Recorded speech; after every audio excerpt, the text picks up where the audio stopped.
تخمون أو لوكاس معرف سلسة خفقد حدا الساعة 10 شمونته أو يوحنس معرف حدا كفقد 10 شعاته حساب 20 شمونته نرخوي لنا فقد حدا مجمرتا وانجل ناي قويتانا إيسوس كريستوس ود أملاح فقد خلته كمتي بنبي إساياس إنه من قدخا زصرق ملأخي قدمخا إلى خلخو فقد سلسته እቲ በረኻ ዝእውጅ ድምፂ ኣዋጅ ነጋሪ ጎይታ እግዚኣብሔር ፀሪጉ ፀራጉ መንገዱ እውን ኣቕንዑ ፅረጉ መንገዱ እውን ኣቕንዑ ኢሉ እተፅሓፈ ከምኡ ከዓ ዮሃንስ ኣብ በረኻ ናብኡ ኣብ በረኻ እናጠመቐ ንሕድገት ሓጢኣት ዝኸውን ጥምቀት ንስሓ እናሰበኸ መፀ ብዘላ ሃገረ ይሁዳን ኩሎም ሰብ ኢየሩሳሌምን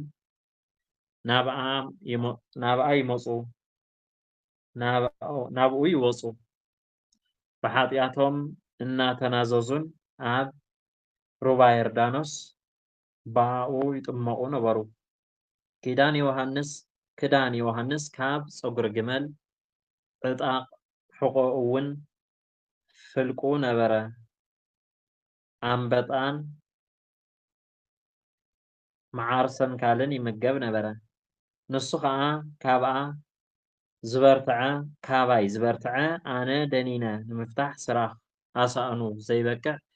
ድድሕረይ ይመፅእ ኣሎ ኣነ ብማይ ኣጥምቐኩም ኣለኹ ንሱ ግና ብመንፈስ ቅዱስ ከጥምቐኩም እዩ እናበለ ሰበኸ ንስ ርእሲ ጥምቀት ኢየሱስን ፈተነኡን ኣብ ማቴዎስ ምዕራፍ 3 ካብ ፍቕዲ 13 ክሳብ 17 ምዕራፍ 4 ካብ ፍቕዲ 1 ክሳብ 11 ሉቃስ ምዕራፍ 3 ካብ ፍቕዲ 22 ካብ 21 ክሳብ 22 ምዕራፍ 4 እውን ካብ ፍቕዲ 1 ክሳብ 13 ዮሃንስ ምዕራፍ 1 ካብ ፍቕዲ 32 ክሳብ 34 ድማ ንረኽቦ ይብለና በቲ ቅንእቲ ኮነ ኢየሱስ ናብ ናዝሬት ናይ ገሊላ መፀ ብዮሃንስ ከዓ ኣብ ዮርዳኖስ ተጠመቐ ካብ ማይ ምስ ወፀ ብኡ ሰማያት ክኽፈታ መንፈስ ድማ ከም ርግቢት ክወርድ ከሎ ረአየ ካብ ሰማይ ከዓ በኣኻ ዝሰመርኩ ፍትዊ ወደይ ንስኻ ኢኻ ዝብል ድምፂ መፀ መንፈስ ከዓ ብኡ ናብ በረኻ ኣውፅኦ ኣብቲ በረኻ ድማ ሰይጣን እናተፈተነ 40 መዓልቲ ፀንሐ ምስ ኣራዊት ከዓ ነበረ መላእኽቲ እውን ኣገልገልዎ ንኡስ ርእሲ ኢየሱስ 4 ገፈፍቲ ዓሳ ከም ዝፀወዐ ኣብ ማቴዎስ ምዕራፍ 4 ካብ ፍቕዲ 12 ክሳብ 22 ሉቃስ ምዕራፍ 4 ካብ ፍቕዲ 12 ክሳብ 15 ምዕራፍ 5 ካብ ፍቕዲ 1 ክሳብ 11 ንረኽቦ ይብለና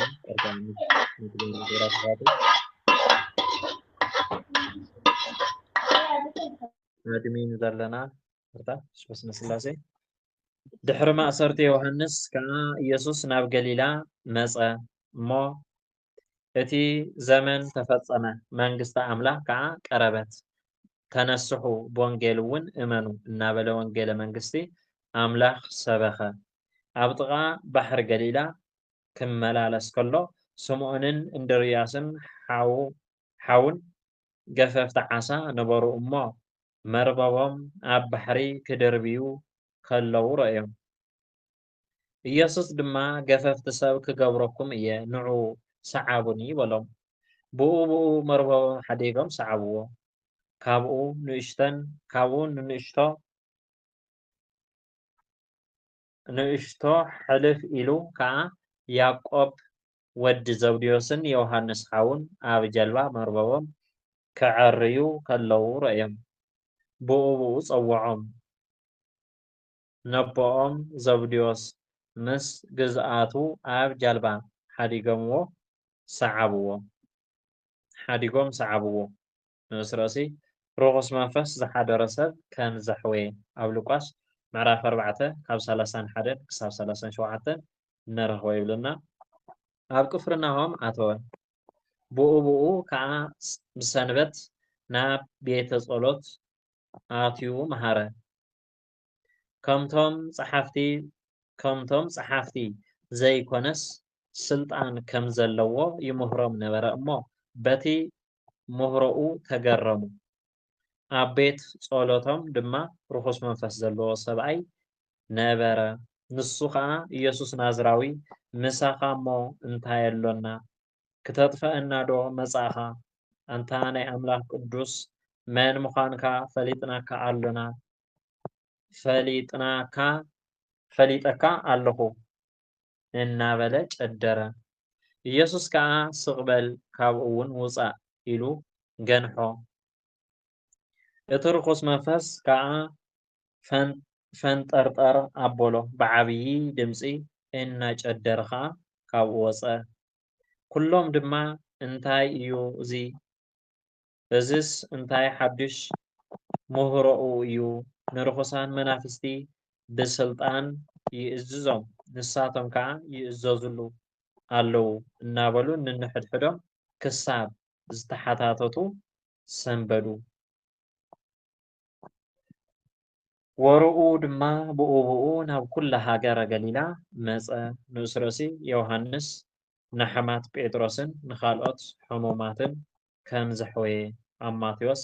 ምዕራፍ 8 ካብ ፍቕዲ 14 ክሳብ 17 ከምኡውን ኣብ ሉቃስ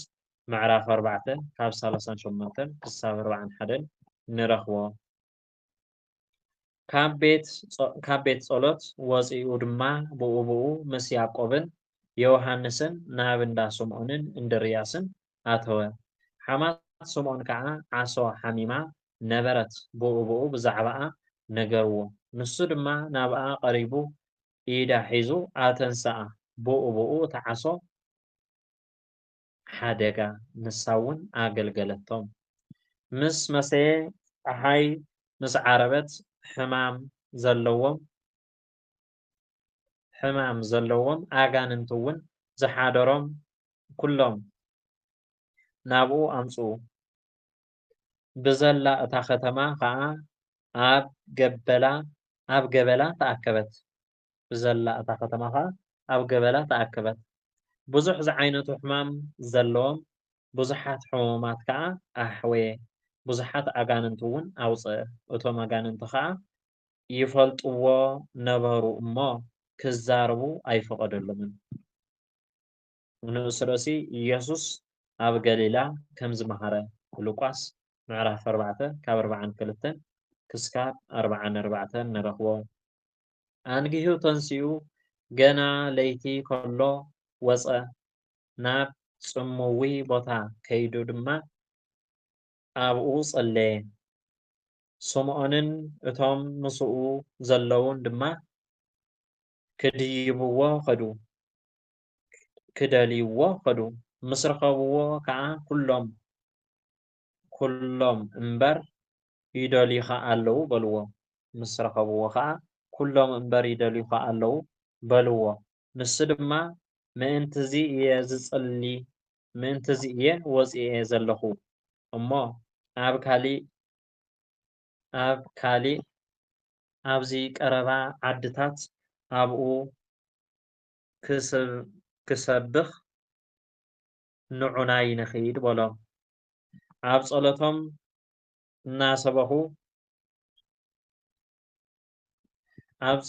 እናሰበኸ ኣጋንንት እውን እናውፅአ ኣብ ኩላ ሃገር ዘወረ ንኡስ ርእሲ ኢየሱስ ለምጻም ሰብ ከም ዘሕወየ ኣብ ማቴዎስ ምዕራፍ 8 ካብ ፍቕዲ 1 ክሳብ 4 ከምኡውን ኣብ ሉቃስ ምዕራፍ 5 ካብ 12 ክሳብ 17 ንረኽቦ ሓደ ለምጻም ናብኡ መፀ ተንበርኪኹ ድማ እንተትፈቱስ ክተንጽሓኒ ትኽእል ኢኻ እናበለ ለመኖ ኢየሱስ ከዓ ደንገጸሉ ኢዱ ዘርጊሑ ተንከዮ ፈትየ ኣለኹ ንጻህ በሎ እዚ ምስ በለ እቲ ለምጺ ብኡ ሓደጎ ነጽኸ ከዓ ኢየሱስ ድማ ከይድ ርእስኻ ንካህን ኣርኢ ክንዲ ዝነጽኻ እውን ንኣታቶም ምስክር ክኾኖም እቲ ሙሴ ዝኣዘዞ መባእ ኣቕርብ እምበር ንሓደ እኳ ገለ ከይትነግር ተጠንቀቕ ኢሉ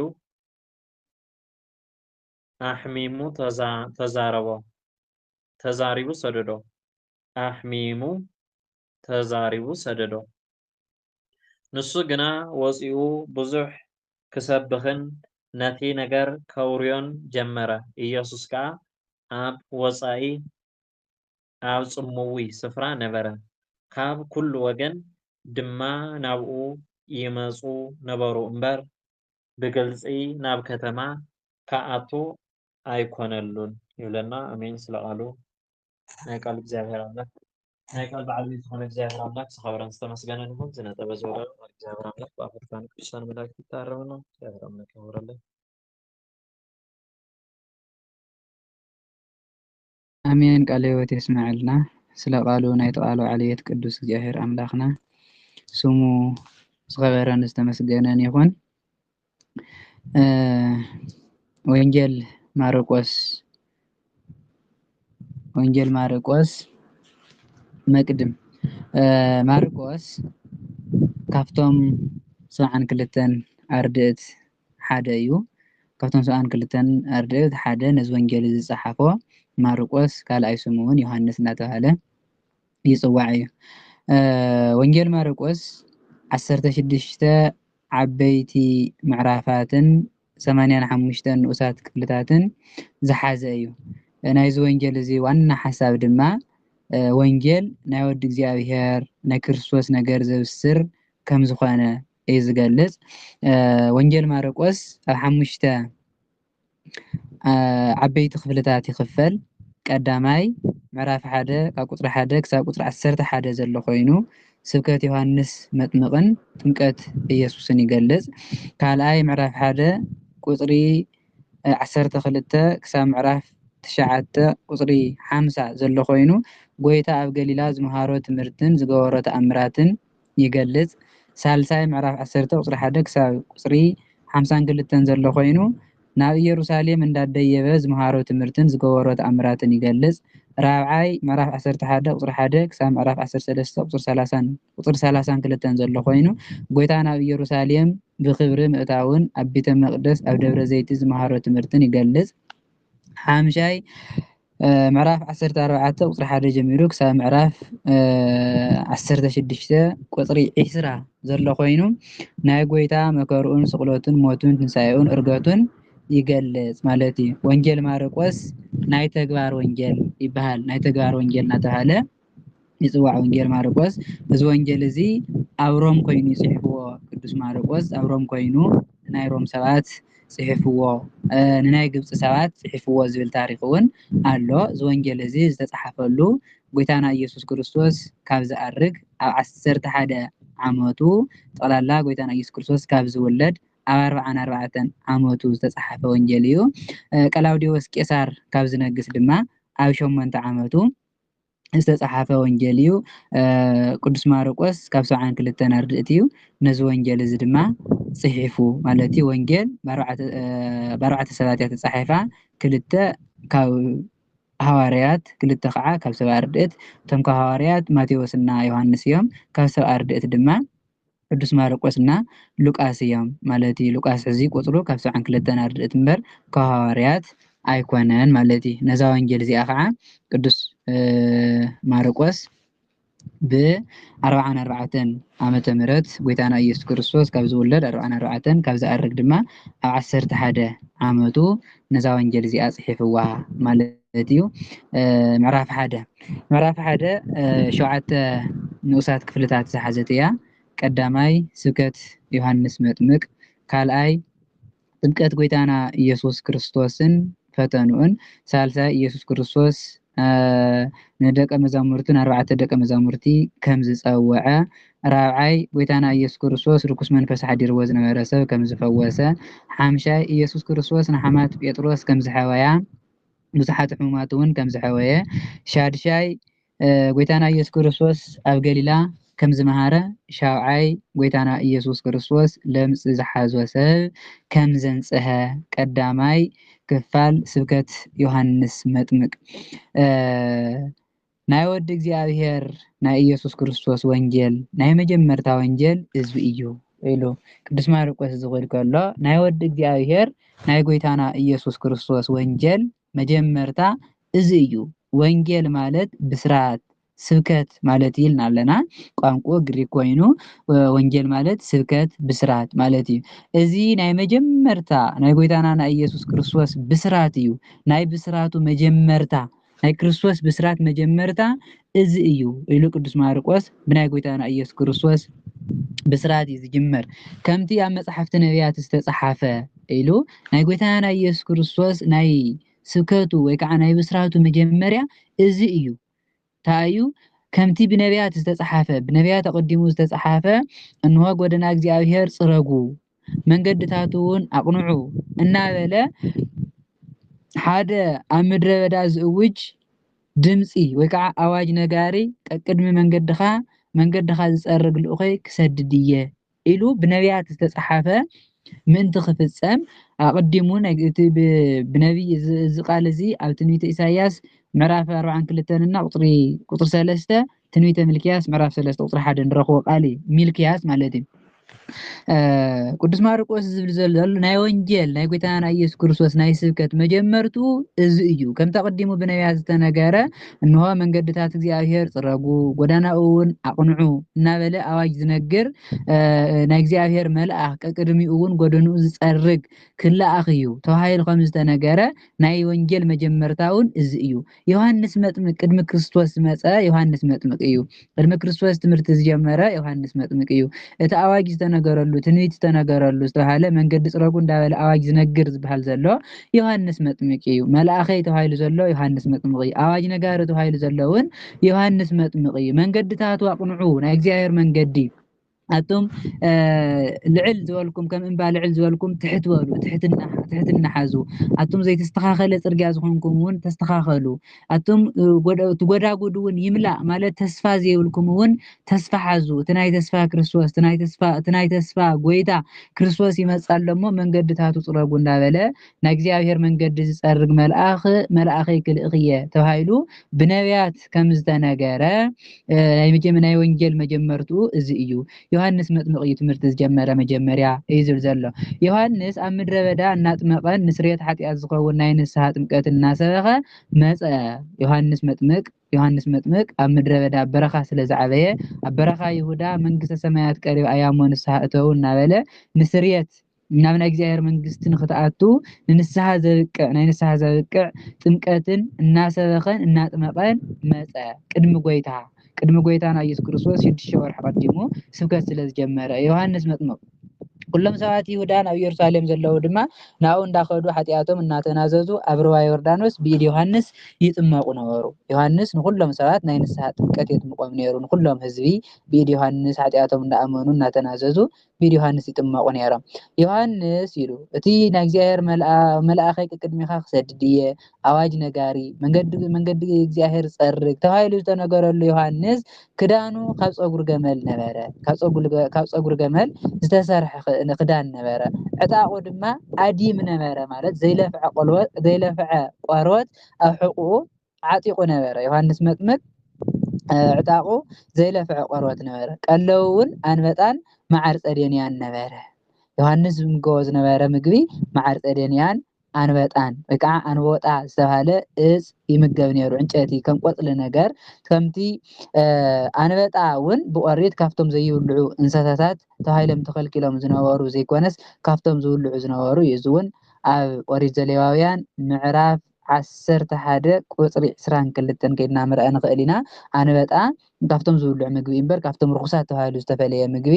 ኣይነበረን ማለት እዩ። ብሓፂሩ ግን ንቅዱሳን ዘርክሶም ነገር የለን ቅዱሳን ኩሉ ይባርኽዎ ኤልያስ እውን እንተኾነ ቁራ ዘምፀሉ ስጋ ቁራ ዘምፀሉ ምግቢ ይምገብ ነይሩ ግን ኤልያስ ኣያርኮሶን እንታይ ስለ ዝኾኑ ናይ እግዚአብሔር ሰብ ስለ ዝኾነ ናይ እግዚአብሔር ሰብ ዝኾነ ናይ እግዚአብሔር መንፈስ ዘለዎ ቅዱስ ዝኾነ ሰብ ዘርክሶ የለን ንሱ ነቲ ርኩስ ዝተባሃለ ነገር ይቅዱሶ እምበር ንዕኡ ዘርክሶ ነገር የለን ዮሐንስ እውን ምግቡ አንበጣን ማዓር ጸደንያን ነበረ ኣብ በረኻ ስለ ዝነበረ ዕብየቱ ንሱ ከዓ ዮሐንስ መጥምቕ ናይ ንስሓ ጥምቀት ከጥምቆም እንከሎ ነቶም ህዝቢ እንታይ ይበሎም ካባይ ዝብርትዕ ኣነ ደኒነ ናይ ጫሙኡ ክፈትሕ ዘይግብእ ዘይበቅዕ ድሕረይ ክመጽእ እዩ ካባይ ዝብርትዕ ኢሉ ካባይ ዝዓቢ ካባይ ዝበልጽ መለኮታዊ ኣምላኽ ቅድመ ዓለም ዝነበረ ቅድመይ ዝነበረ ኣምላኽነቱ ቅድመ ዓለም ዝነበረ ኣምላኽ ምዃኑ ዝገልጽ ኣሎ ድሕረይ ይመጽእ ኣሎ ማለቱ ከዓ ብስጋ ዮሐንስ መጥምቕ ንጎይታና ኢየሱስ ክርስቶስ ብ6 ወርሒ ስለ ዝቀድሞ ድሕረይ ይመጽእ ኣሎ እናበለ ነቶም ናብኡ ዝመጹ ነበሩ ሰባት ናይ ጎይታና ኢየሱስ ክርስቶስ መለኮታዊ ባህሪውን ስጋዊነቱን ድሕሪ ብስጋ ድሕሪ ዮሐንስ መጥምቕ በኣምላኽነቱ ከዓ ቅድመ ዓለም ከም ዝነበረ እንዳገለጸ ነቶም ህዝቢ ይነግሮም ነበረ ናይ ጫሙኡ ሲራክ ክፈትሕ ዘይግብአኒ ማለት ጫሙኡ ክፈትሕ ዘይበቅዕ ኣነ ሰቅድሚ ጠጠው ክብል ዘይግብአኒ ሰማያዊ ኣምላኽ ድሕረይ ይመጽእ ኣሎ ኣነ ብማይ ኣጥምቐኩም ኣለኹ ኢሉ ዮሐንስ መጥምቕ ናይ ዮሐንስ ጥምቀት ናይ ንስሓ ጥምቀት እዩ ነይሩ ኣነ ብማይ ኣጥምቐኩም ኣለኹ ንሱ ግና ብመንፈስ ቅዱስ ከጥምቀኩም እዩ ብመንፈስ ቅዱስን ብሓውን ከጥምቀኩም እዩ ይብል ኣብ ማቴዎስ ማለት እዩ ኣብዚ ግን ብመንፈስ ቅዱስ ከጥምቀኩም እዩ ብመንፈስ ቅዱስን ብሓውን ከጥምቀኩም እዩ እሺ እንተልኩም ብመንፈስ ቅዱስ ከጥምቀኩም እዩ እምቢት የልኩም ከዓ ብሓው ከጥምቀኩም እዩ ናብ ገሃነመ እሳት ከእትወኩም እዩ እናበለ ይሰብኽ ነበረ መኒት ዝሰብኽ ዘሎ ዮሐንስ መጥምቕ ማለት እዩ ዮሐንስ መጥምቕ ናይ ወንጌል ጎይታና ኢየሱስ ክርስቶስ ጀማሪ ናይ ኦሪት ፈጻሚ ናይ ወንጌል ከዓ ጀማሪ ናይ ስብከት ናይ ብስራት ጀማሪ ዮሐንስ መጥምቕ ነበረ ኢሉ ቅዱስ ማርቆስ ማለት እዩ በዛ ቀዳሚቱ ክፍሊ እዚኣ ንመሃሮ ትምህርቲ ናይ ስብከት ናይ ጎይታና ኢየሱስ ክርስቶስ ናይ ብስራቱ ጀማሪ ዮሐንስ መጥምቕ ከም ዝኾነ ያተርድአና እቲ ብነብይ ኢሳይያስ እና ብነብይ ሚልክያስ ዝተነገረ ትንቢት እውን ብዮሐንስ መጥምቕ ከም ዝተፈጸመ መንገድኻ ዝጸርግ መልኣኸይ ዝተባሃለ ዮሐንስ መጥምቕ ከም ዝኾነ ኣዋጅ ነጋሪ ዝተባሃለ እውን ዮሐንስ መጥምቕ ከም ዝኾነ ያተርድአና ዮሐንስ መጥምቕ ድማ ናይ ንስሓ ጥምቀት የጥምቕ ከም ዝነበረ ናይ ዮሐንስ መጥምቕ ክዳኑ ካብ ፀጉሪ ግመል ከም ዝነበረ ዕጣቁ እውን ዘይለፍዕ ቆርበት ከም ዝነበረ ምግቡ ማዓር ጸደንያን አንበጣ ከም ዝነበረ ያተርድአና ዮሐንስ ከዓ ናይ ጎይታና ኢየሱስ ክርስቶስ ኣምላኽነቱን ሰብነቱን ነቶም ሰባት ከም ዝገለጸሎም ካባይ ዝብርትዕ ማለቱ ሰማያዊ ኣምላኽ ምዃኑ መለኮታዊ ኣምላኽ ምዃኑ ከም ዝገለጸሎም ድሕረይ ዝመጽእ ማለቱ ከዓ ብስጋ ድሕሪ ክርስቶስ ድሕሪ ዮሐንስ መጥምቕ ይቅርታ ድሕሪ 6 ወርሒ ዝመጽእ ስለ ዝኾነ ዮሐንስ መጥምቕ በዓሉ ኣነ ብማይ ኣጥምቐኩም ኣለኹ ኢሉ ናይ ዮሐንስ ጥምቀት ብሓጺሩ ናይ ንስሓ ጥምቀት እዩ ነይሩ ናይ ጎይታና ኢየሱስ ክርስቶስ ናይ ሐዋርያት ጥምቀት ግና ናይ ውሉድነት ደቂ እግዚአብሔር ዝገብር ጥምቀት እዩ ንሱ ብመንፈስ ቅዱስ ካጥምቀኩም ኣነ ግን ብማይ ኣጥምቀኩም ኣለኹ ኢሉ ዮሐንስ ስብከት ከም ዝጀመረ ብስራት ከም ዝጀመረ ናይ ጎይታና ኢየሱስ ክርስቶስ ምንጋር ምብሳር ትምህርቲ ምምሃር ዝጀመረ ዮሐንስ ናይ ወንጀል ጀማሪ በሓጺሩ ዮሐንስ መጥምቕ ከም ዝኾነ ያተርድአና ማለት እዩ ናይ ዮሐንስ ጥምቀት ከዓ ናይ ንስሓ ጥምቀት ከም ዝነበረ ማለት እዩ ካልአይቲ ክፍሊ ጥምቀት ኢየሱስን ፈተኑን በቲ ጊዜቱ ኢሉ ዮሐንስ መጥምቕ ነቶም ሰባት ከጥምቆም እንከሎ በቲ ጊዜቱ ይብል ከሎ ዮሐንስ ጎይታና ኢየሱስ ክርስቶስ ትምህርቲ ዝጀመረሉ 6 ወርሒ ቀዲሙ እዩ ትምህርቲ ጀሚሩ ግን በቲ ጊዜቱ ይዝል ዘላ ተሓሒዙ ይዛረብ ዘሎ እምበር ዮሐንስ 30 ዓመትን 6 ወርሕን ክኾነ እንከሎ ጎይታና ኢየሱስ ክርስቶስ ድማ 30 ዓመት ክመልኦ ከሎ ማለት እዩ ኢየሱስ ካብ ናዝሬት ናይ ገሊላ ተባሂላ ትፅዋዕ ዓድላ ኣብ ውሽጣ ከዓ ናዝሬት ተባሂላ ስለ ትፅዋዕ ንእሽተይ ክፍሊ ስለ ዘላ እያ ናይ ገሊላ መፀ እሞ ኣብ ሩባ ዮርዳኖስ ብኢድ ዮሐንስ ተጠመቐ ኩሎም ህዝቢ ምስ ተጠመቁ ጎይታና ኢየሱስ ክርስቶስ ድማ ብኢድ ዮሐንስ ተጠመቀ ኣብ ሉቃስ ወንጌል ምዕራፍ 3 ቁጥር 21 እንታይ ይብል ወእምድኅረ ተጠምቁ ኩሉ ህዝብ ተጠምቀ እግዚ ኢየሱስ ኩሎም ህዝቢ ምስ ተጠመቁ ጎይታና ኢየሱስ ክርስቶስ ድማ ተጠመቀ ይብል ኩሎም ህዝቢ ለይቲ 19 ተጠመቀ ስለ ዝነበረ ዮሐንስ መጥምቕ ቶም ህዝቢ ኩሎም ምስ ተጠመቁ ጎይታና ኢየሱስ ክርስቶስ ድማ ብኢድ ዮሐንስ ተጠመቀ ኢየሱስ ካብ ማይ ምስ ወፀ ተጠሚቁ ካብቲ ማይ ውፅእ ምስ በለ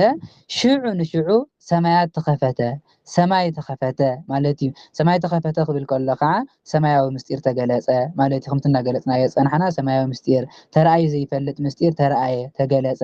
መንፈስ ቅዱስ ድማ ከም ርግቢ ኣብ ልዕሊኡ እንትወርድ እውን ተረኣየ መንፈስ ቅዱስን በአምሳለ ርግቢ ናብ ጎይታና ኢየሱስ ክርስቶስ ክወርድ እንከሎ ተረኣየ በኣኻ ዝተሓጎስኩ ዝፈትወካ ወደይ ንስኻ ኢኻ ዝብል ድምፂ ድማ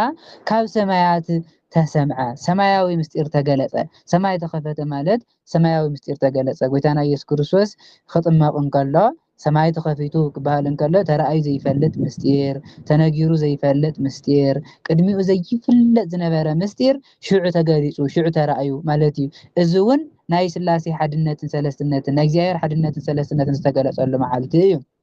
መንፈስ ቅዱስ በአምሳለ ርግብ ክወርድ እንከሎ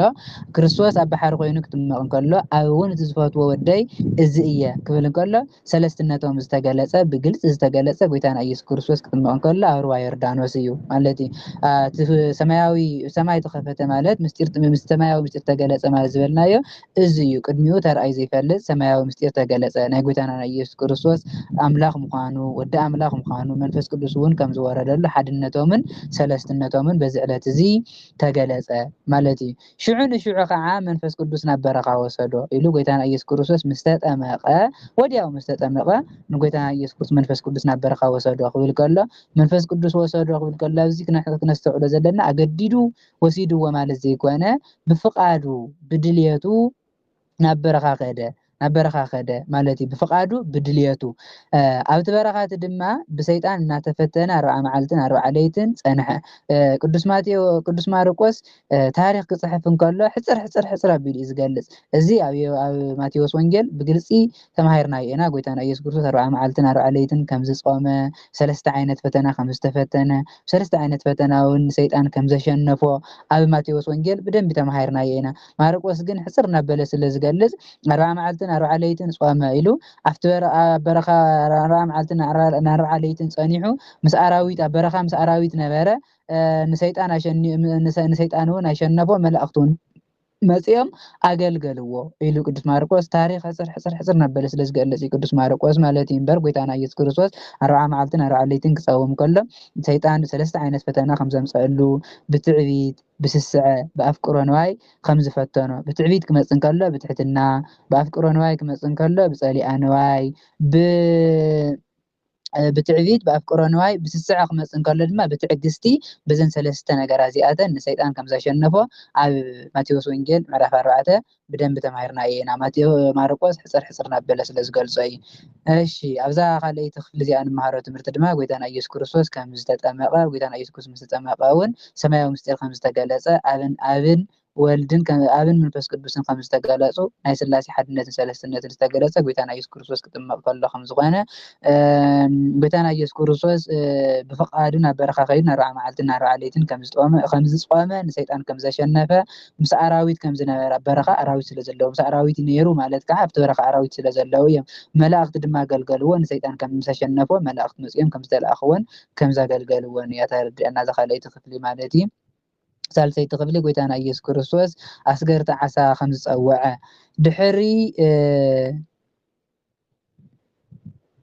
ድሕሪ ምእሳር ዮሃንስ መጥምቕ ምስ ተኣሰረ ጎይታና ኢየሱስ ክርስቶስ ምስ ኣስጠመቐ ጎይታና ኢየሱስ ክርስቶስ ናብ በረኻ ወዲያው ወፂኡ ምስ ከደ ዮሃንስ መጥምቕ ድማ ወዲያው ተታሒዙ ተኣሲሩ ነይሩ ማለት እዩ ድሕሪ ምእሳር ዮሃንስ መጥምቕ ኢየሱስ ናብ ገሊላ መፂኡ ወንጌል መንግስቲ እግዚአብሔር ሰበኸ ዮሃንስ መጥምቕ ምስ ተኣሰረ ጎይታና ኢየሱስ ክርስቶስ ድማ ስብከት ጀመረ እቲ ስብከቶም ድማ ታዩ ዮሃንስ መጥምቕ ናይ እግዚአብሔር መንግስቲ ቀሪባ እያ ንስሓ እተው ናይ እግዚአብሔር መንግስቲ ዝነገረሉ ናይ እግዚአብሔር ቃል ዝስበኸሉ ዘመን ቀሪቡ እዩ እሞ ንስሓ እተው እናበለ ስብከት ጀሚሩ ነይሩ ጎይታና ኢየሱስ ክርስቶስ እውን እዋኑ ግዚኡ በፂሑ እዩ እሞ መንግስተ ሰማያት ቀሪባ እያ ንስሓ እተው እናበለ بوانجل إيمانو من سمعت قريب آية بوانجل إيمانو بناء እግዚአብሔር ወንጌል بناء እግዚአብሔር ስብከት بناء እግዚአብሔር ብስራት إيمانو እንዳበለ ጎይታና ኢየሱስ ክርስቶስ እውን ይምህር ነበረ ይሰብኽ ነበረ إيمانو እንዳበለ ዮሐንስ መጥምቅ በወንጌል إيمانو ጎይታና ኢየሱስ ክርስቶስ እውን በወንጌል إيمانو እዚ ታይ ዘርድእ እቲ ቃሎም ሰማያዊ ናይ እግዚአብሔር መንግስቲ ክልቲኦም ቃል ናይ ክልቲኦም ትምህርቲ ሓደ ከም ምዃኑ ኩሉ ናይ እግዚአብሔር መንግስቲ ሰብኽ ናይ እግዚአብሔር መንግስቲ ተስፋሕፍሕ ምዃኑ ይዘርድና ስብከቶም ቃሎም ሓደ ከም ዝኾነ ዮሐንስ መንግስተ ሰማያት ቀሪባ እያ ንስሓ እተው ናበለ ይሰብኽ ነይሩ ጎይታና ኢየሱስ ክርስቶስ እውን መንግስተ ሰማያት ቀሪባ እያ ንስሓ እተው ናይ እግዚአብሔር መንግስቲ ዝነገረሉ ናይ እግዚአብሔር ቃል ዝነገረሉ ዘመን ቀሪቡ እዩ ናይ ሰይጣን ዝሽነፈሉ ድንቁርና ዝጠፍአሉ ግዜ ቀሪቡ እዩ እሞ ንስሓ እተው እናበለ ጎይታና ኢየሱስ ክርስቶስ እውን ትምህርቲ ጀመረ ብጥቃ ባሕሪ ገሊላ ክሓልፍ እንከሎ بحر جليلا جيرو كحلف كله تمرتك جمرن كله بقو جيرو بتقى بحر جليلا كحلف كله سمؤانن حاو اندرياسن أسجرت عساس لزنور مروم نبحر خدورين كله أو رأيهم بحر جليلا أو يروايو عساتات زرس جرولو روايو أو خع سموان مالت بيتروس مالتي سموان بيتروسن إندرياس حاون عسى الناس جورون كله أو رأيهم مو قيتانا يسوس كريستوس أسجرت سبعة خدوركم يومو نعو تختلوني سعوني بلام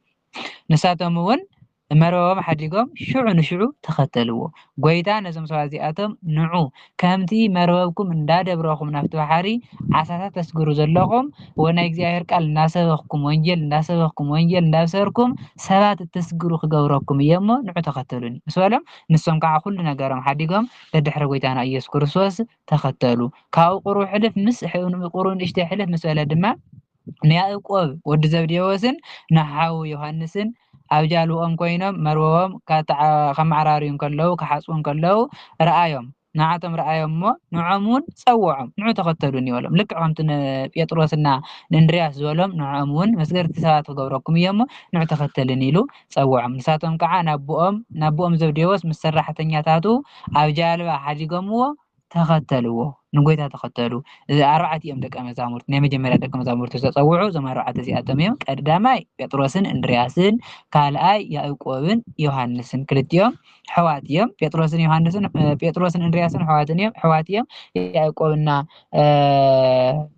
ዮሃንስ ድማ ሕዋት እዮም ክልቲኦም ደቂ ዘብዴዎስ እዮም ማለት እዩ ናቦኦም ሓዲጎም ድማ ንጎይታና ንኢየሱስ ክርስቶስ ተኸተልዎ ኢሉ ኣብዛ ሳልሰይቲ ክፍሊ እዚኣ ንመሃሮ ትምህርቲ ድማ ጎይታና ኢየሱስ ክርስቶስ ድሕሪ ዮሃንስ መጥምቕ ምሳሩ ትምህርቲ ከም ዝጀመረ መንግስተ ሰማያት ቀሪባ እሞ ንስሓ እተው እናበለ ትምህርቲ ከም ዝጀመረ ካልኣይ ንስምዖንን ጴጥሮስ ማለት እዩ ስምዖን ንእንድርያስና ንጴጥሮስ ከም ዝፀውዖም መስገርቲ ሰባት ክገብረኩም እየ ተኸተሉኒ ከም ዝበሎም ብሓፂሩ ኣብዛ ግዜ እዚኣ ኣብ ባሕሪ ገሊላ 4 ደቀ መዛሙርቲ ተኸተሉኒ ኢሉ ከም ዝፀውዐ እዞም 4 ደቀ መዛሙርቲ ድማ ስምዖን ዝተባሃለ ጴጥሮስ እንድርያስ ያዕቆብ ወዲ ዘብዴዎስና ዮሃንስ ሓውን ነዞም 4 ደቀ መዛሙርቲ ፀዊዕዎም እዞም ደቀ መዛሙርቲ ድማ ሁሉ ነገር ሓዲጎም ከም ዝተኸተልዎ ያተርድአና ማለት እዩ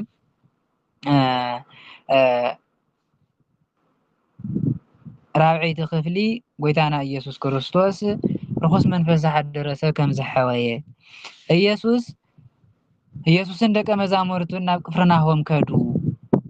ደቀ መዛሙርቱ ዝሎም ዘሎ ኩሎም እቶም 12 ዘይኮኑ እዞም ሕዚ ዝፀውዖም እዞም 4 እዮም ጎይታ ዝኸዱ ዘለዉ ሕዚ ነዞም 4 ደቀ መዛሙርቱ ሒዙ ናብ ቅፍርናሆም ከደ ኢየሱስ ድማ ብሰንበት ናብ ቤተ ጸሎት ኣይሁድ ኣትዩ ክምህር ጀመረ ሰንበት መዓልቲ ጎይታና ኢየሱስ ክርስቶስ ኩሉ ግዜ ሰንበት ናብ ቤተ ጸሎት ኣይሁድ ማለት ምኩራብ እናተባሃለ ዝፅዋዕ ዝነበረ ቤተ ጸሎት ኣይሁድ ናብኡ እንዳኣተወ ሰንበት ይምህር ነበረ ይሰብኽ ነበረ መንግስተ ሰማያት ቀሪባ እያ ንስሓ እተው እናበለ ይምህር ነበረ ከምቶም መምሃራን ሕጊ ዘይኮነስ ከም በዓል ስልጣን ድማ ይምህሮም ነበረ ብትምህርቱ ከዓ ይግረሙ ነበሩ እቶም ህዝቢ እቲ ዝምህሮ ዝነበረ ትምህርቲ ሲ እግዚአብሔር ኣምላኽ ከምዚ ይብለኩም ኣሎ ሕጊ ሙሴ ከምዚ ይብል ኣሎ ኣብ ሕጊ ሙሴ እግዚአብሔር ኣምላኽ ከምዚ ይብሎ እናበለ ዘይኮነ ዝምህር ነይሩስ ከምዚ ይብለኩም ኣለኹ ኣነ ከም ዝገበሩ ለኩም ኣለኹ ንስሓ እተው ተዘይተመሊስኩም ኣይትድሕኑን እናበለ ከም ሓደ በዓል ስልጣን ይምህር ነይሩ እምበር ከም መምሃራን ሕጊ ኣይኮነን ዝምህር ነይሩ በዚ ትምህርቱ እዚ ድማ ኩሎም ሰባት ይግረሙ ነበሩ በዚ ትምህርቱ ድማ ይድነቁ ነበሩ ኢሉ እንዋ ከዓ ኣብቲ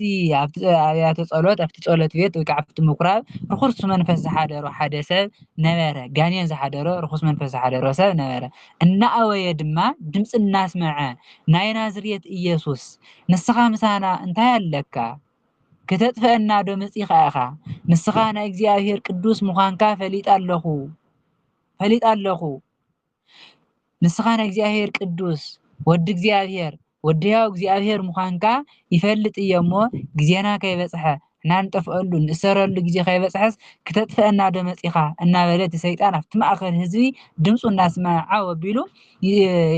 ድምፁ የስምዕ ነበረ እዚ ሰይጣን እዚ ድማ ከምዚ ኢሉ ዓው ኢሉ ዘስምዕ ዝነበረ ንምንታይ እዩ ንህውከት ፈተና ንምልዓል ደልዩ እምበር ንክርስቶስ ኣሚኑሉ ኣይኮነን በርግፅ ኣጋንንቲ እግዚአብሔር ኣምላኽ ንእግዚአብሔር ይፈልጥዎ እዮም ንክርስቶስ እውን ይፈልጥዎ እዮም ግን ይፈርሑን ይንቅጥቀጡን ግን ኣሚኖም ከዓ ፅቡቅ ስራሕ ኣይሰርሑን ከምቲ ቅዱስ ያዕቆብ ዝበሎ ማለት እዩ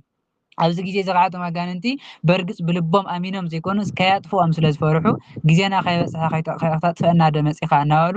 ዓው ኢሉ ወዲያው እግዚኣብሔር ምዃንካ ናይ እግዚኣብሔር ቅዱስ ምዃንካ ይፈልጥ እየ እናበለት ሰይጣን ዓው ኢሉ ኣብቲ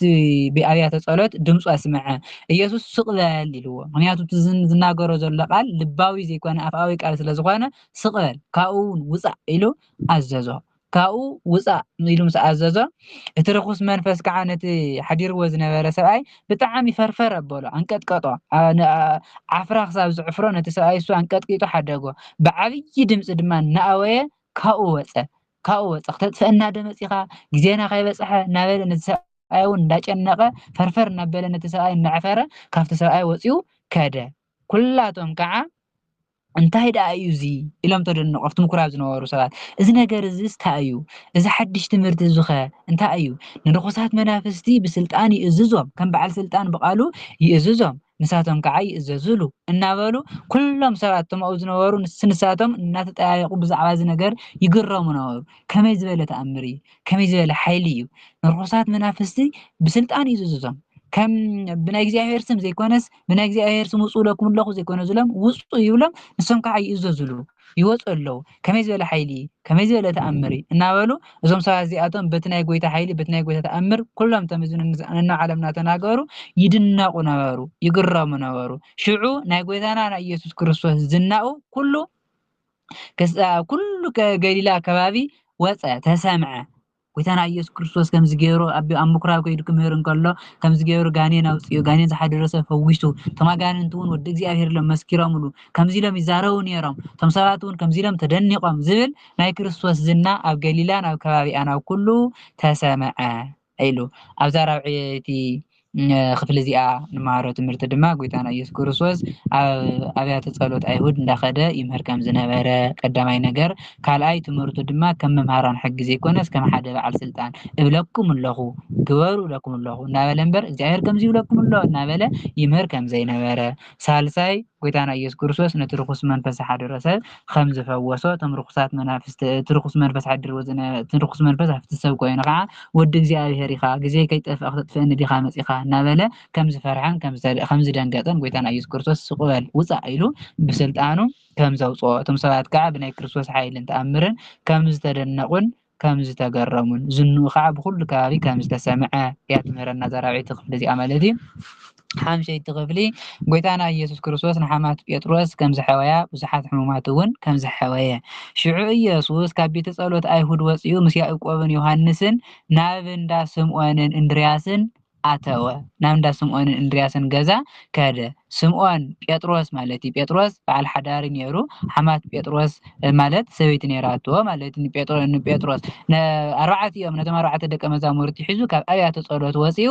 ምስ ያዕቆብን ዮሃንስን ጴጥሮስን እንድርያስን ናብ እንዳ ስምዖን ገዛ ኣተው ቀጥታ ናብ እንዳ ስምዖን ገዛ ወፂኦም ከዱ ሓማት ስምዖን ከዓ ረስኒ ሓሚማ ደቂሳ ነበረት እሞ ሽዑ ብዛዕባ ነገርዎ ጎይታና ኢየሱስ ክርስቶስ ብዛዕባ ሓማት ጴጥሮስ ሓሚማ ከም ዘላ ሕማም ሓሚማ ደቂሳ ከም ዘላ ንጎይታና ኢየሱስ ክርስቶስ ሽዑ ነገርዎ ኢየሱስ ድማ ንኣቅርብ ኢሉ ብኢዱ ሒዙ ንሓማት ጴጥሮስ ሓሚማ ስለ ዝነበረት ናብ ኣቅርብ ኢሉ ብኢዱ ሒዙ ኣተሰኣሞ እቲ ረስና ሽዑ ንሽዑ ሓደጋ ካብ ሕማማ ተፈወሰት ካብቲ ሕማማቱ ዝነበረት ሕማም ደሓነት ወዲያው ሓደጋ ንሳ ድማ ተስያ ኣገልገለቶም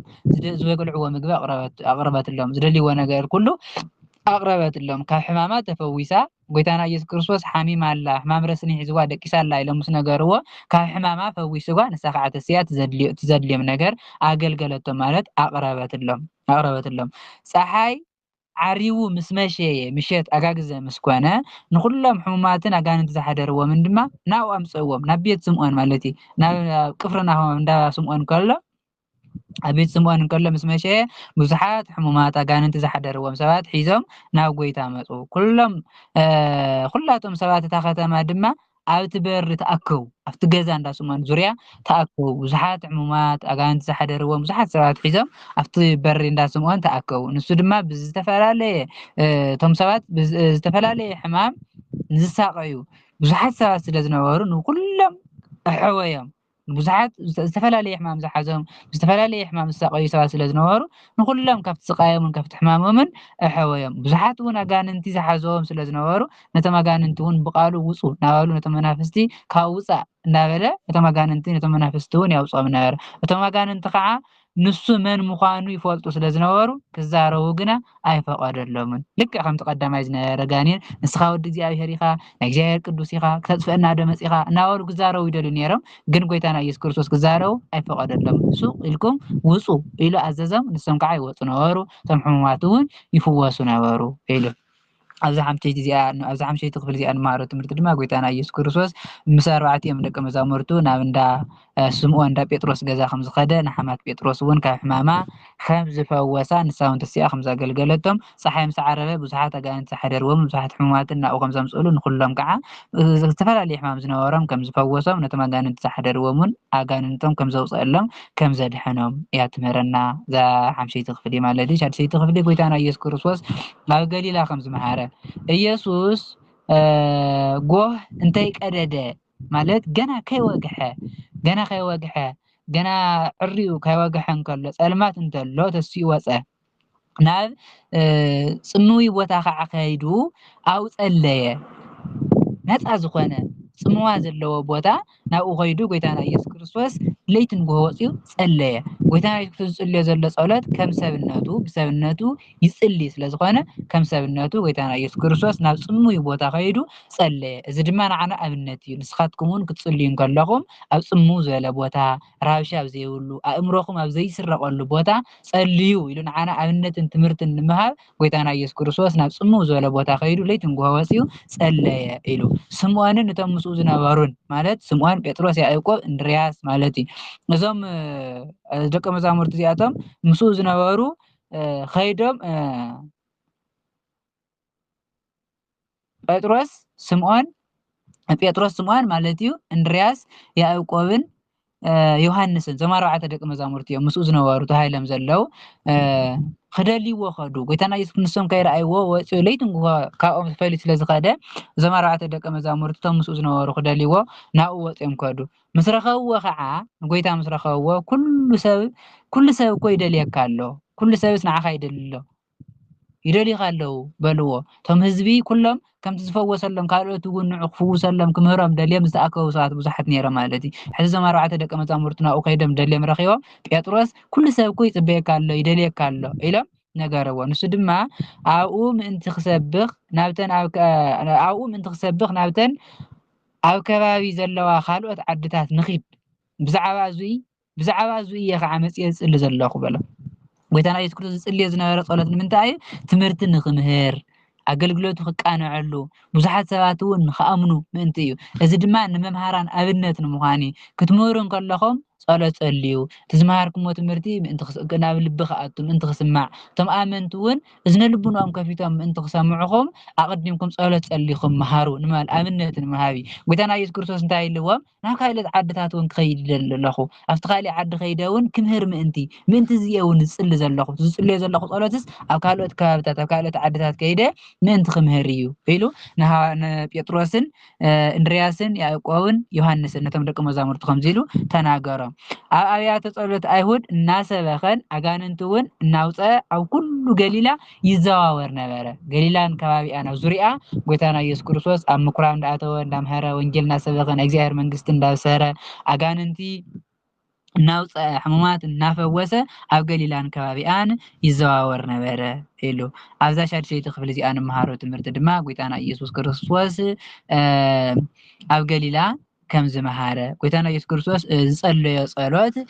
ንዓና ኣብነት ንምዃን ንሱ እውን ብሰብነቱ ጸሎት ይጽሊ እዩ ከም ሰብነቱ ከም ኣምላኽነቱ ኣይጽልን ከም ሰብነቱ ድማ ይጽሊ ስለ ዝኾነ ተዓብይ ነገር ድማ ንዓና ኣርኣያ ንምዃን ኣብነት ንምሃብ ንስኻትኩም እውን ከም ዝገርኩም ጸልዩ ኣብ ጽምው ዝኾነ ቦታ ጸልየሉ ቦታ ድማ ንስኻትኩም እውን ኣብ ነፃ ዝኾነ ቦታ ጸልዩ ንምባል ኣብነት ንምሃብ ጎይታና ኢየሱስ ክርስቶስ ከም ዝጸለየ ደቀ መዛሙርቱ እውን ደልዮም ከም ዝረኸብዎ ኩሉ ሰብ ይደልየካ ኣሎ ከም ዝበልዎ ጎይታ ከዓ ዝጽልዮ ዘለኹ ጸሎትሲ ምእንቲ ኣብ ካልኦት ዓድታት ከይደ ክምህር እየ ከም ዝበለ እዚኣ ንመምሃራን ትበሃል ዓባይ ኣብነት እያ ምክንያቱ ትምህርቲ ክምህሩ ከለው እቲ ቃል ክመሓላለፍ እቶም ኣመንቲ እውን እዝነ ልቡናኦም እንቲ ክኽፈተሎም እቲ ቃል ብስነ ስርዓት ገይሮም ክሰምዕዎ ምእንቲ ክትግብርዎ أقدمهم صلاة كسليو كم زلوا أبنت المهابي قويتنا يسوع كريستوس قال زنا جرزلا قويتنا يسوع كريستوس أبيات صلاة أيهود ناخير يمر كم زنبرة قال أنت يوصل كم زنبرة أكابي قليلاون نتزوجرة يمر كم زنبرة ياتمر الناس حم شيء تخفلي معلتي تعبي نجرنا مهارة صلاة قويتنا يسوع كريستوس ناي صلاة جمارينا ناي كل جمارينا قويتنا يسوع كريستوس صلاة كنس اللي خمس لنا كل نجرنا أو أقلقلتنا أسرحنا أو كل نمان نمهر تراح ويكعن زقلقل زي كونه ማንም ሰብ ሰላም ንክሓድር እውን ክፅሊ ኣለዎ ተሲኡ ንጉሆ ስራሕ ንክሰርሕ እውን ክፅሊ ኣለዎ ኩሉ ነገሩ ክቃንዐሉ እንተኮይኑ ወዲ ሰብ ፀሎት ክፅሊ ከም ዘለዎ እያ ዓባይ ነገር ትምህረና ማለት እዩ ሻብዒይቲ ክፍሊ ጎይታና ኢየሱስ ክርስቶስ ለምጻም ሰብ ከም ዝሐወየ ሓደ ለምጽ ዝሓመመ ሰብ ናብኡ መፂኡ ተንበርኪኹ ናብ ጎይታና ኢየሱስ ክርስቶስ ለምጽ ዝሓመመ ሰብ ናብ ጎይታና ኢየሱስ ክርስቶስ መፂኡ ተንበርኪኹ ሰገደሉ فقادك أنت خوينوس كتنسهني تخيليخا النابلة لمنو إذا سبزي قويتانا يسوع كريستوس لمس خمسة نتسه كم زفوس كم زادحن فليت الله جن فقادو أنت خوينو بفقادو بدلية تنبر بناي على خدلية ويكع بناي على حساب كم زي يجبر يفلتيو دليتك نت نايجزهر فقاد نايرك سبعة دليت نايجزهر فقاد نخوني كحتو زلهم إذا سبزي خان تعيز جبر زله قويتانا يسوع كريستوس نفقدلو فقادو إذا حتى زله نخنصص فقاد كريستوس يحتى زله فقاد كان تقينو كتنصهن تخليخا إلو قويتانا يسوع كريستوس لما يسوع كعشعو رهرهلو أحزنه منياتو فقاد سلازة حتته أدحنني يكونني لو فقاد كان تقينو سأدحنني فقاد كريستوس سلازة حتته قويتاون رهرهلو حزنلو إيدو زرقي حدما دهاسسو لمسي رخص أو زباللو جيزي إسرائيليان حد لمس أمسا نفسا يقربن رخص تهايلو بينو تعاسيو كسب بزا حلفو من قدونا يحلف النيرو قويتانا يسوع كريستوس جن نزل لمس أمسا بإيدو دهاسيسو أنصوها إذا دما أنت أي زرد قويتانا يسوع كريستوس نتم لمس أمات كم زنصوهم لمسي رخص زباللو زمان زنبارة دما كم زحلفه أوانجل رخص زبال نجر زي المخاني زردنا منياتو كريستوس نقول كم زنصوهن كم زقدسن نزي سب بمدهساسو لمس نصوه زبل حقي كم زحلفه يزردنا لمس زحامه مسا بكريستوس ندحر امينو كوينو ناي كريستوس ندحر كوينو رخص كبحال ايغبؤن نصوه هيو بكريستوس بممان وتي حمام تلمسي ايركسون مالتي زردنا لمس حمام رخص كم زي كونه لمس زحامه مسا بتهاليو رخص يلنا خنزارو كم زي يغبا اتسبون رخص كم زي كونه قويتانا يسوع كريستوس نتي لمس امسا بيدو دحاسيسو أدحنو أزي مسوالو جن قويتانا يسوع كريستوس فقيد الكايلو مس زاروا تلمس أمس مسدحاتو شو تلمس أم دهاسة قويتانا يسوع كريستوس نزل لمس أم مسدحنو جن نتايلو نحدك كوخيت الناجر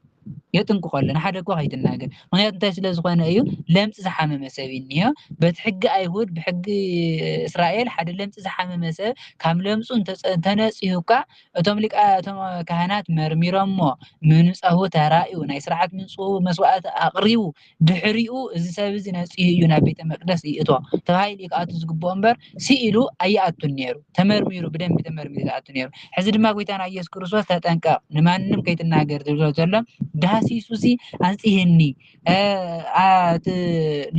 نصوص نتناتي لمس بمنكو رخيص يو إلهم كي يحاسوم انتي حقنا فريسلنا انتي لهم كسخا يخصوم انتي نمان كيت الناقر تهتنكا قنا كيد كا نوع اللخا نكهنا ترسخار إيلو كم زناتها نكهنات رأس خاري كم زناتها كهنات مرمرقة كهنات مرميرون كعا كم زناتها يمسكر لك دحريقونا بيت مقدس أتو بيت مقدس نار كيسلنا لمس أم زنا سبع أنتيهلو بيت مقدس نار كيسلنا إلا ما بلع لك كريستوس بخصم انت خايل لعلو جنا قدمك خير كان كهنات رأسها عافلت منتي من صحاخاون نساتهم مسخاخر من انت خوانوخا كم زناتها سبزي نسيهيو كابلمسو نسيهيو دحر قديم مسبك حواس علىو ناو بيت مقدس ون كأتو يقبؤ أيو إلا من تخمسكر لك كمت موسى زأزازو ما بقى خقرب إلو ببرتو عتنقو موسى كايل عزيز نيرو مالتي ሓደ ሰብ ለምጽ ዝሓመመ ሰብ እንተሃልዩ እግዚአብሔር ንሙሴ ዝኣዘዞ ማለት እዩ እቲ ሰብ መዓልቲ ዝነጽሐሉ ግዜ እቲ ዝሓመመ ሰብ ርእሱ ንካህናት የርኢ እቶም ካህናት ከዓ ብደንብ ገይሮም ይመርምርዎ ካብ ለምጹ ከም ዝነጽሐ ይመርምርዎ ካብ ለምጹ እንድሕር ንጹህ ኮይኑ ከዓ ናይ ምንጹህ ምልክት ክልተ ኣዕዋፍ ወይ ከዓ ክልተ ኣርጋብ ናይ መስዋእቲ ያቅርብሞ ድሕሪኡ እቶም ካህናት ነጽሁ እዩ ኢሎም ይመስክርሉ ከም ዝነጽሐ መስኪሮም ምስ ህዝቢ እውን ይተሓወስ ናብ ቤተ መቅደስ እውን ይእትዎ ኢሉ እግዚአብሔር ንሙሴ ዝኣዘዞ ትእዛዝ ኣብ ኦሪት ዘሌዋውያን ምዕራፍ 11 ካብ ቁጽሪ 1 ክሳብ ቁጽሪ 3 ዘሎ ቃሊ ምዕራፍ 14 ይቅርታ ከምዚ ኢሉ ሙሴን እግዚአብሔር ኣዚዝዎ ነይሩ ጎይታና ኢየሱስ ክርስቶስ ከዓ ከም ሕጊ ሙሴ ከምቲ ሶም ዝፈልጥዎም እንቲ መሰኻኽር ክኾንካ ነጽሂኻ ኢኻ ኢሎም እንቲ ናብ ቤተ መቅደስ ክእትውኻ ናብ ህዝቡን ምእንቲ ክሕውስኻ ንዓይ ከዓ ቤተ መቅደስና ኣርኪስልና ዳሃሲሶ ኣድሂንዎ ኢሎም ከይኸሱኒ ምእንቲ ንማንም ኣይትናገር ዕንቅፋት ከይኸውን ምእንቲ ንስኻ ከዓ ንሶም ይመስክሩልካ ከም ሕጊ ሙሴ ምእንቲ ክመስክሩልካ መባእኻ ናይ ምንጻሕኻ መንጽሂኻ መባእ ሒዝካ ናብ ቤተ መቅደስ ኪድ ንብካህናት ተመርመር ኢልዎ ጎይታና ኢየሱስ ክርስቶስ ንሱ ግና ኢሉ ወፂኡ ብዙሕ ክናገር ጀመረ ስለዝተሓጎሰ እዚ ዝኣክል ሓይሊ ስለዝተገበረሉ ክቁጠብ ኣይከኣለን ወፂኡ ክናገር ጀሚሩ ስለዚ ኢየሱስ ወፂ ተናገረ ጎይታና ኢየሱስ ክርስቶስ ከይናገር ደልይዎ ዝነበረ ንምንታይ ሰብ ከይበዝሕ ዕንቅፋት ከይኾኖ ፈሪሳውያንና ሊቃነ ካህናት እውን ፈተና ከየልዕልሉ ፈሪሕ እዩ ኣይትናገር ዕንቅፋት ንዘይምዃን እዩ ኣይትናገር ዝበሎ እምበር ካሊእ ኣይኮነን ሓጢኣት ክኾነካ እዩ ተተናጊርካ ማለቱ ኣይኮነን እዚ ሰብ እዚ ግን ሓጎሱ ስለዘይከኣሎ እናተናገረ ከይዱ ስለዚ ጎይታና ኢየሱስ ክርስቶስ ብገሃድ ናብ ከተማ ከኣቱ ኣይከኣለን እንታይ ኮይኑ ሰብ በዚሑ ከምዚ ገይሩ አንጽሂኒ ኢሉ ስለተዛረበ ንክርስቶስ ዝርኡ ክፍወሱ ዝደልዩ ሰባት ብዙሓት ናብ ክርስቶስ መጽዮም ናብ ከተማ ከዓ ብግልጽ ከኣቱ ኣይከኣለን ጎይታና ኢየሱስ ክርስቶስ ኣብ ጽኑይ ቦታ ደኣ ነበረ እምበር ማለት ኣብ በረኻ ኮፍ ኢሉ ናብ ሰብ ክሕወስ ኣይደለየን ናብ ከተማ እውን ከኣቱ ኣይከኣለን ሰባት በዚሖም ክሕልፍዎ ኣይከኣሉን እቶም ህዝቢ ድማ ካብ ኩሉ ቦታ ናብኡ ይመጹ ነበሩ ነዚ ነገር ስለዝሰምዑ ካሊእ ነገር ዝንኡ ስለዝተሰምዐ ካብ ብዙሕ ቦታ ናብ ጎይታና ኢየሱስ ክርስቶስ ዘለዎ ቦታ ይመጹ ስለዝነበሩ ጎይታና ኢየሱስ ክርስቶስ እውን ብግልጺ ናብ ከተማ ከኣቱ ኣይከኣለን ኢሉ ኣብዛ ሻውዓይቲ ክፍሊ እዚኣ ንመሃሮ ትምህርቲ ድማ ጎይታና ኢየሱስ ክርስቶስ ሓደ ለምጻም ሰብ ከም ዘሐወየ እቲ ለምጻም ሰብ ድማ ብጣዕሚ ዓብይ ሰብ ነይሩ ምክንያቱ ናይ ፍቃድ ክርስቶስ ከም ዝሓተተ ኣብዚ ንመሃሮ ትምህርቲ ድማ ንሕና ኩሉ ግዜ ኣብ ኩሉ ነገርና ፍቃድ እግዚአብሔር ክንሓትት ከም ዘለና እግዚአብሔር ኣምላኽ ክንሰርሕ እንተኮይኑ ፍቃድካ ይኹን ክንበልዕ እንተኮይኑ እውን ፍቃድካ ይኹን ክንመሃር እንተኮይኑ እውን ፍቃድካ ይኹን ንኩሉ ነገር ክንገብር ፍቃድ ክርስቶስ ፍቃድ እግዚአብሔር ክንሓትት ከም ዘለና እያ ትምህረና ዓባይ ትምህርቲ ማለት እዩ እዚ እንድሕር ጌርና ኮይና ከዓ ልክዕ ጎይታና ኢየሱስ ክርስቶስ ነቲ ሰብኣይ ፍቃድ ጎይታ ስለዝሓተተ ፈቂደልካ ኣለኹ ንጻህ ከም ዝበሎ ንዓና እውን ጎይታ ንዓና ዝደልናዮ ነገር ፍቃድ ክንሓትት እንከለና ከም ዝፈቅደልና ድማ ክንኣምን ከም ዘለና እያ ትምህረና ማለት እዩ ጎይታና ኢየሱስ ክርስቶስ ነቲ ሰብ ነቲ ለምጻም ዘጠንቀቆ ግን ንምንታይ እዩ ዕንቅፋት ዘይምዃን ልክዕ ከምቲ ሰባት ከይበዝሑ እዩ ሰባት ከይበዝሕዎ ምእንቲ እዩ ጎይታ ከምኡ ኢልካ ይትናገር ዝበሎ ግን እቲ ሰብኣይ ወፂኡ ስለዝተናገረ ሰባት ናብ ከተማ ክእትዎ ኣይከኣሉን ናብ ቤተ ጸሎት ከይዱ ኣትዩ ክምህር ኣይከኣለን እንታይ ስለዝኾኑ ሰባት ስለዝበዝሑ ክሕልፍዎ ስለዘይከኣሉ እዚ ከይለዓል ምእንቲ እዩ ጎይታ ይትናገር ዝበሎ እምበር ሓጢኣት ክኾነካ እዩ ተናጊርካ ማለቱ ኣይኮነን ንካህናት ከይድካ ርእስኻ ፍልጥ ከምቲ ሕጊ ሙሴ ዝበሎ ከዓ ኣቀዲምካ ንዕኦም ብኦም ተመርሚርካ ናብ ሰብ ትሓወስ ናብ ቤተ እግዚአብሔር እውን ክትኣቱ ኮንካ ብኦም ተመርሚርካ ከምቲ ሙሴ ዝኣዘዞ ግበር እምበር ኣቀዲምካ ከይድካስ ከይተኣቱ ዕንቅፋት ከያልዕሉ ምእንቲ ፈሪሳውያን ሊቃነ ካህናት ኩሉ ግዜ ንፈተና ስለዝለዓሉ ዕንቅፋት ከያልዕሉ ቤተ መቅደስና ኣርኪስልና ሕጊ ሙሴ ስዒርልና ከይብሉ ምእንቲ ጎይታና ኢየሱስ ክርስቶስ ከም ዝብሎ ዘሎ ኣብዚ ብሓፂሩ ዓብይ ትምህርቲ ንመሃሮ ፍቃድ እግዚአብሔር ምሕታት እዩ ፍቃድ እግዚአብሔር ክንሓትት ከም ዘለና ኩሉ ነገርና ፍቃድ እግዚአብሔር ክንሓትት ከም ዝግበአና እያ ትምህረና ማለት እዩ እግዚአብሔር ኣምላኽ ፀጉኡ የብዝሐልና መንፈስ ቅዱስ እውን ይለኣኸልና ፍቃዱ ንክንሓትት እውን ልቡናና ያብርሀልና ስለዝነበረና ፀኒሒት ቅዱስ እግዚአብሔር ኣምላኽና ስሙ ዝኸበረን ዝተመስገነን ይኹን ጸጋ ጎይታና ኢየሱስ ክርስቶስን ፍቅሪ እግዚአብሔር አብን ሕብረት መንፈስ ቅዱስን ጸሎት ኩሎም ቅዱሳን አቦታትና ምስ ኩላትና ይኹን ወስብሐት ለእግዚአብሔር ወለወላዲቱ ድንግል